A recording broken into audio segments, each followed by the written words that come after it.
Hey, what's going on, everybody? Welcome back. In this video, we are looking at the Saturday NBA slate. We have 6 games tonight starting at 7 o'clock, so should be a fun one. Yesterday went extremely well, even with the 0 with Dwight Howard. Still cashed on DraftKings, cashed again on FanDuel. That's like 4 nights in a row.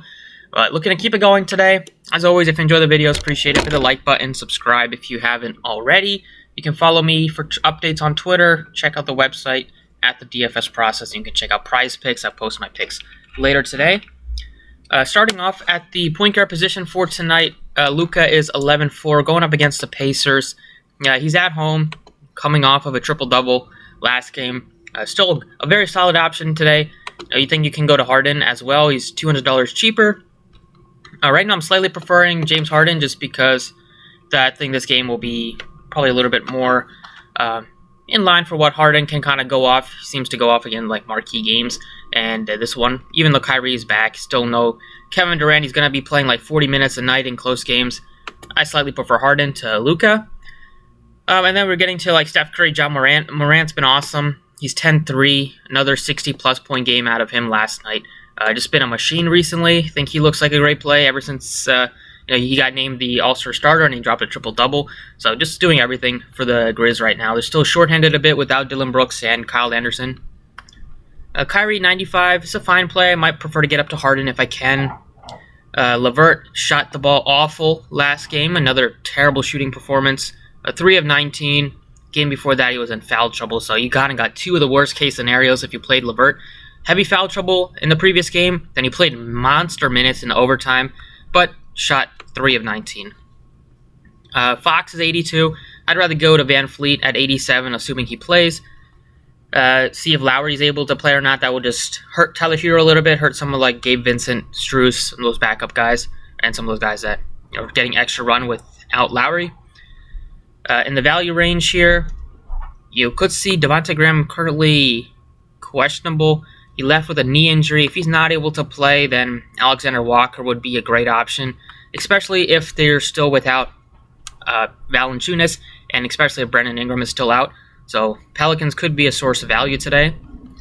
And then all the way at the bottom, Tyus Jones, 38. He looks okay. He's missed a bunch of games, which has led to Melton really emerging as a backup point guard and getting more minutes, and he's been really solid. So if he's out again, I'd just like to get up to Melton. The guy that I'm plugging in right now, Fleet, I assume he'll play. He missed a couple of games, but he's typically not somebody that misses a lot of time unless it's like a serious injury. And when he's out there, he's playing 41, 42 minutes a night. So you're just getting a guy with a huge ceiling because he shoots a lot, takes a ton of threes, gets you a lot of assists, and been solid with the defensive stats, especially the steals. At shooting guard, some of the guys that look appealing, Josh Hart definitely looks good if there's no Brandon Ingram. Again, even if Ingram plays and they're without Devontae Graham, you can play Josh Hart at his price tag. Desmond Bane, super affordable, back for a couple of games now, and still hasn't gotten a huge minutes, 30 and 33, but definitely can go off at this sort of price tag. You do have some decent options here, like Gary Trent at 54. He's had a couple of solid games. He does play good minutes when he's out there, and back-to-back 32-point nights for him. Those were ones where he shot extremely well from distance, but he is a pretty good three-point shooter. So at this price tag, now that OG is priced up to like 7K, I think you can look to Trent instead.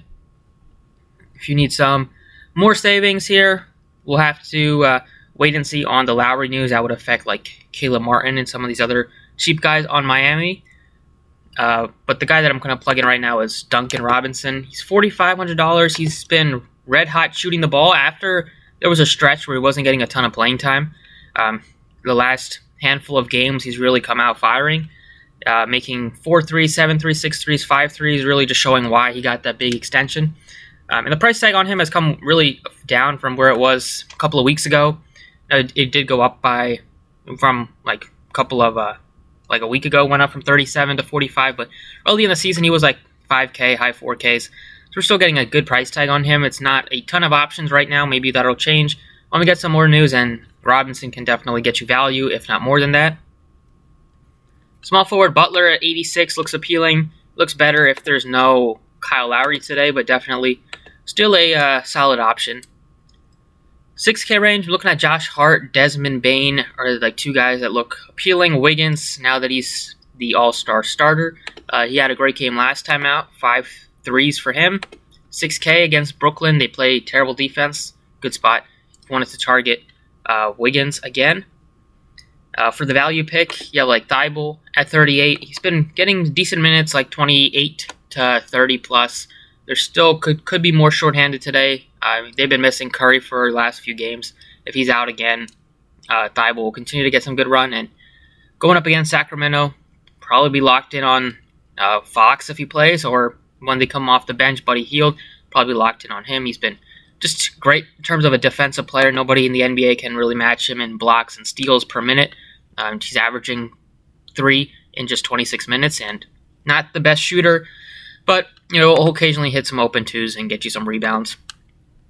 So for right now, plug in Thibault at his pretty affordable price tag. Power forward, Sabonis returned. He played huge minutes yesterday, so I don't think there might be a little bit of risk that he's doesn't have his full legs under him after missing almost 10 days, but still gives you a lot of upside. LeVert and him without Brogdon right now are just the two guys that are going to get a lot of usage. Do like Tobias. I like Porzingis in the 7K range, but the guy in the 6K range that continues to be mispriced a little bit is Jaren Jackson.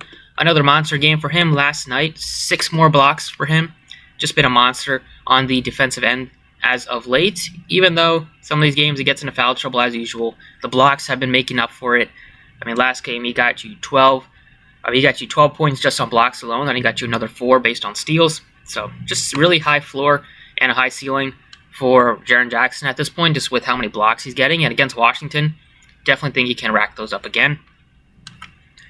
At center, going to be going up to Embiid at 11.7. He's expensive, but there's not a ton of great spend-ups besides Embiid and Luka and Harden on this slate. You don't have Jokic at center, and there's not a ton of great mid-range players, so you can go cheap with some of the 4K options and go with a 3K option, and then you can pay up for Embiid.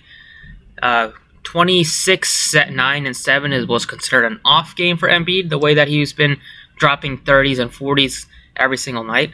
But going up against Sacramento, they have Rashawn Holmes and Bagley to try to slow Embiid down. I think he's going to dominate as usual in the paint. Other plays at center, if you needed a value pick at center, you have Bam at 73, looks appealing just because he's affordable. In the 4K range, you have Rashawn Holmes, Steven Adams, 2 guys that definitely can give you some upside at their cheap price tags. And then last but not least, at the guard position, a guy in the mid-range, and in the 5K range, you do have Klay Thompson sitting right at 55. He had a good game last time out, even though he's not playing more than 26, 27 minutes. But he shoots a lot when he's out there, so you're getting a lot of usage in those 26, 27 minutes that he does play.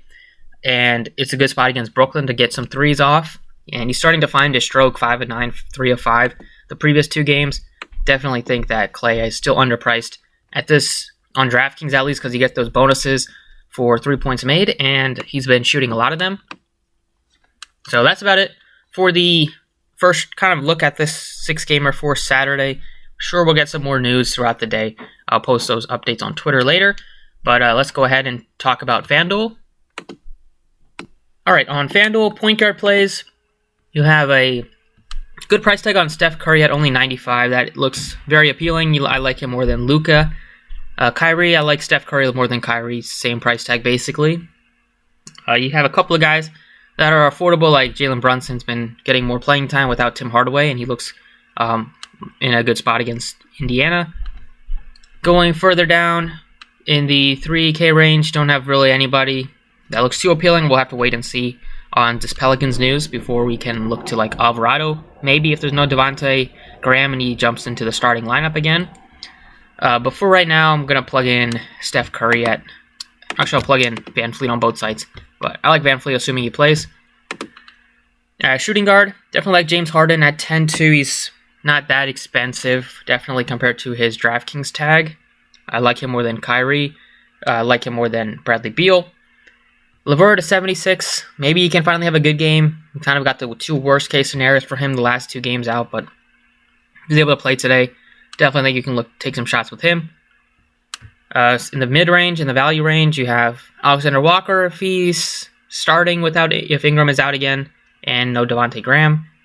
Definitely you can go down to Patty Mills at 52 if you need a mid-range play, a guy that shoots some threes and can get you some upside if he's hitting his shots, which he has been this year.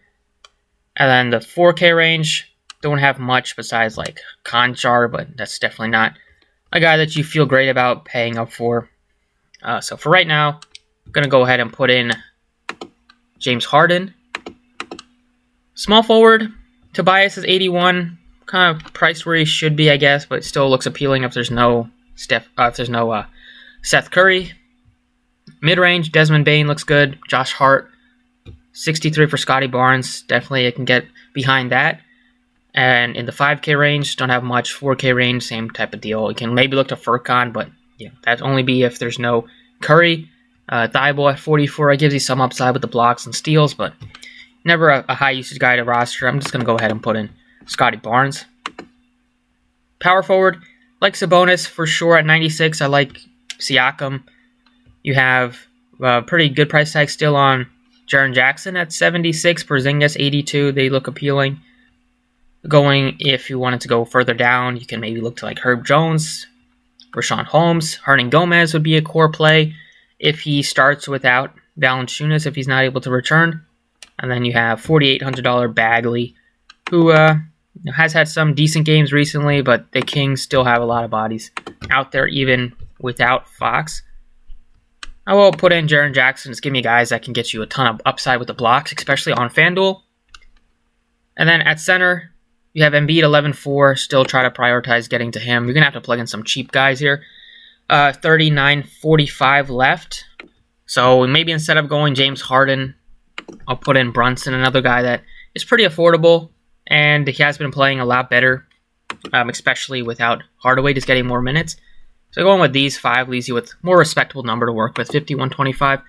Other pivots you can look to at center would be like Bam and Kristaps, I guess.